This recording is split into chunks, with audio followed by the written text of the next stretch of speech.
ہمیں اس کے لیے محنت نہیں کرنی پڑی تھی، ہمیں ہر چیز مل گئی تھی، لیکن کیونکہ یہ سب ویسے تو لکھا ہوا ہی تھا کتابوں میں کہ یہ ایسا ہونا ہے۔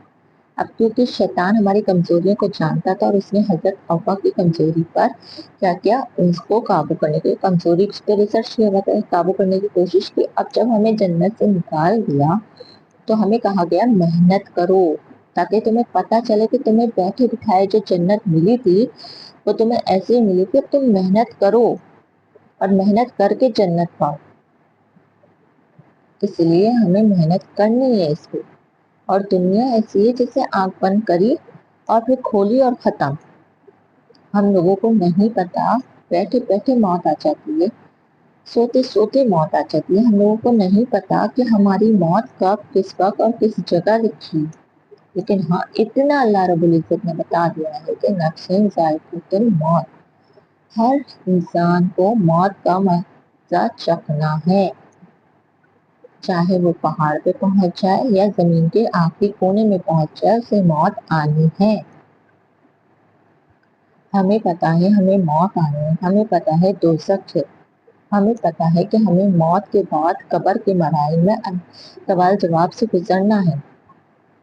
ہمیں اللہ تعالیٰ نے زمین کو اتار کر یہ فرما دیا حضرت آدم علیہ السلام سے کہ اب میں انبیاء بھیجوں گا اور اب میں اپنی کتاب بھیجوں گا، اب تمہیں اس کے ذریعے اپنی زندگی کو چلنا ہے، محنت کرنا ہے اور جنت تک پہنچنا ہے۔ جنت کا راستہ دینے کے لیے اللہ تعالیٰ نے ایک کتاب دی، انبیاء بتا دیے، رسول بھیج دیے اپنے، اور ان کو بھیج کر ہمیں جنت کا راستہ بتا دیا کہ جنت کا راستہ پرہیزگاری ہے، تقویٰ ہے، جھوٹ نہیں ہے، دھوکہ نہیں ہے، بے حیائی نہیں ہے، بے شرمی نہیں ہے۔ اب ہم اس دنیا کی رونق اور چمک میں گم ہو گئے، اور یہ دنیا کی اللہ تعالیٰ نے محبت ڈالی ہے، لیکن ہمیں یہ بھی کہہ دیا کہ تمہیں اپنے نفس پر قابو پانا ہے، اور جس نے اپنے نفس پہ قابو پا لیا وہی جنت کا حقدار ہے، اور جس نے اپنے نفس پہ قابو نہیں پایا چاہے وہ ساری دنیا ہو، اللہ نے فرمایا ہے میں ساری دنیا کو دوزخ میں ڈال دوں گا اگر وہ اپنے نفس پہ قابو پا کر پرہیزگاری متقی نہیں ہوگا۔ تو کھلے عام اس طریقے سے آپ لوگوں کا دل اس قدر سخت ہو چکا ہے، اس قدر سخت ہو چکا ہے کہ آپ لوگوں کو یہ احساس ہی نہیں ہو رہا ہے کہ قرآن بار بار کہہ رہا ہے کہ بچو اس چیز سے، شیطان تمہارا دشمن ہے، شیطان تمہارا دشمن ہے، مت پیروکار بنو۔ پر ہم لوگ سب کچھ دیکھ رہے ہیں، سب کچھ جان رہے ہیں، سب کچھ سمجھ رہے ہیں، لیکن اس کے باوجود بھی ہم اسی راستے پر چل رہے ہیں۔ اور اس کا جواب صرف اتنا ہے کہ ہمیں عیش چاہیے، ہر قسم کا عیش جو ہمیں لت لگ چکی ہے نا، وہ ہمیں ہماری رگوں میں جو شیطان ہے نا اس نے ہمیں اس قدر لت میں لگا دیا ٹک ٹاک میں، گانوں میں، کہ اب ہمیں نماز کی روحانیت، ہمیں عبادت کی روحانیت محسوس نہیں ہو رہی،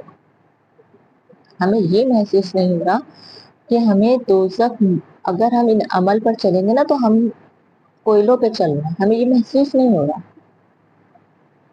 ہمیں جنت کی جو نعمتیں ہیں نا، جو اللہ رب العزت قرآن پاک میں بتا رہا ہے، سمجھا رہا ہے، وہ دکھائی نہیں دے رہے، وہ سمجھ نہیں آ رہا ہمیں، اور بھٹکتے جا رہے ہیں۔ خدایا جنت بہت پیاری ہے، پر وہ صبر کے بعد ملے گی، محنت کے بعد ملے گی۔ جنت کے پھل بہت سے بڑے بڑے ہیں کہ آپ سے فرمایا اس کا ایک گوشہ، اگر اس کا ایک گوشہ زمین پر آ جائے نا تو وہ پھل ختم نہیں ہوگا اور ساری دنیا ختم ہو جائے گی۔ اور اس سے ملتے جھلتے جنت میں پھل رکھے ہیں دنیا سے ملتے ہیں، جب ہم جنت میں دیکھیں گے نا تو ہم کہیں گے ہاں یہ ہم نے وہاں پہ دیکھا تھا دنیا میں، لیکن وہ بہت زیادہ خوبصورت ہے، وہ بہت زیادہ میٹھا ہوگا۔ وہاں آب کوثر ہے، پانی ہے، شراب ہے، اور آب کوثر اتنا میٹھا ہے اور اتنا سفید سے زیادہ دودھ سفید ہے، اور پانی اتنا، سبحان اللہ، جب آپ زمزم پیا ہے اگر آپ نے تو آپ کو پتہ چلے گا نا بھوک کا پتہ، نا پیاس کا پتہ۔ اور شراب اس قدر مزیدار ہوگی کہ آپ کہیں گے کہ ہم نے ایسی کبھی پی نہیں ہے، موت سے کی ہوگی وہاں پر. وہاں باقاعدہ بازار لگے گا، ایک ایسا بازار لگے گا جہاں ہم جائیں گے، جمعہ بازار لگے گا، ہر چیز ہے وہاں. لیکن اس کے لیے ہمیں محنت کرنی ہے، کہ ہماری کچھ غلطیاں ہیں، ہماری کچھ نادانیاں ہیں، ہماری کچھ کوتاہیاں ہیں، جس کی وجہ سے ہمیں جنت اب محنت سے حاصل کرنی.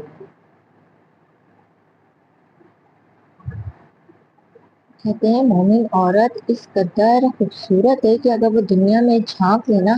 تو اس کی خوشبو پوری دنیا میں پھیل جائے. سوچیں پورے کتنی خوبصورت لگنے سے زیادہ مومن عورت خوبصورت ہے. اللہ کا حکم ماننا، پاسداری کی اس نے، اور جو اللہ کا حکم مانے اور پاسداری کرے تو اللہ رب العزت نے اس کے لیے انعامات بھی رکھے. جہاں اللہ تعالیٰ عذاب کی ڈراتے ہیں نا، وہیں اللہ تعالیٰ خوشخبری سناتے جنت کی ان لوگوں کو، ایمان والوں کو، تاکہ وہ نہ ڈر جائیں. وہ ڈرے ہوئے ہوتے ہیں ویسے، اور پھر انہیں اللہ تعالیٰ خوشخبری سناتے ہیں کہ اے ایمان والو، اے میرے بندو، صبر کرو، صبر کرو، تمہارے لیے بہت پیاری جنت اللہ نے بنائی ہے، جس میں نہریں ہیں، جس میں درخت ہیں، جس میں پھل ہیں، اور جس میں ایسے نہریں ہیں کہ وہاں اونٹ کی لمبی طرح سے جانور ہیں، اور ایسے پرندے ہیں جو ان کی لمبی اونٹ کی طرح سے گردن ہے، اور جس میں پاکیزہ عورتیں ہیں. صرف جنت مردوں کے لیے نہیں ہے، عورتوں کے لیے بھی، جس میں بہت ساری اللہ کی نعمتیں ہیں. پر تھوڑا صبر کرو اور محنت